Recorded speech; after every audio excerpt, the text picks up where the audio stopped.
విద్యార్థి జంగం సమాజం నుంచి వచ్చిన.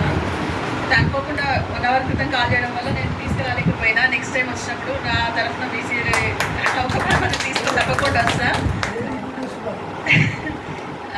మా వీరశైవ లింగాయత్లో కూడా దాదాపుగా పూజారి వృత్తి చేస్తుంటారు. చాలా ధూపదీప నైవేద్యాలకు కూడా లేనటువంటి టెంపుల్స్లో ఇంకా ఇబ్బంది పడుతున్నారు. ఇంకా మహిళలు అయితే ఇంకా ముందుకు రావడం అనేది చాలా తక్కువ విషయం. రాజకీయంగా, సామాజికంగా అన్నిట్లలో వెనుకబడి ఉంటారు. మన బీసీలలో ఐక్యత లేకపోవడమే దీనికి ముఖ్యమైన కారణమని నా ఒక అభిప్రాయం. మనం పల్లెకి మోయడానికి తప్ప పల్లెకి ఎక్కడానికి మనకు ధైర్యం సరిపోవట్లేదు. మన జీవితకాలం మొత్తం ఇప్పుడు అగ్రకులాల పల్లెకి మోయడానికే సరిపోతున్నాము. ఇప్పుడు నేను గత 3 సంవత్సరాల క్రితం నేను బీజేపీలో కూడా వర్క్ చేసిన. అక్కడ ఏంటంటే అగ్రకులాలకే తప్ప బీసీలకు అంత లేదని నాకు అర్థమైంది.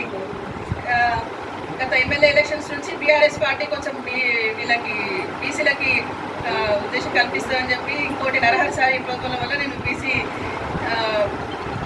దీనికి బీఆర్ఎస్లో వర్క్ చేస్తున్నాయి. ఇప్పుడు మన బీసీ కులాలందరూ రాజకీయంగా ముందుకు వస్తేనే మన ముందుకెళ్తుందని నా యొక్క అభిప్రాయం. ఈ అవకాశం తెలుపుతున్నారు. మేడం, చక్కటి సందేశం ఇచ్చారు.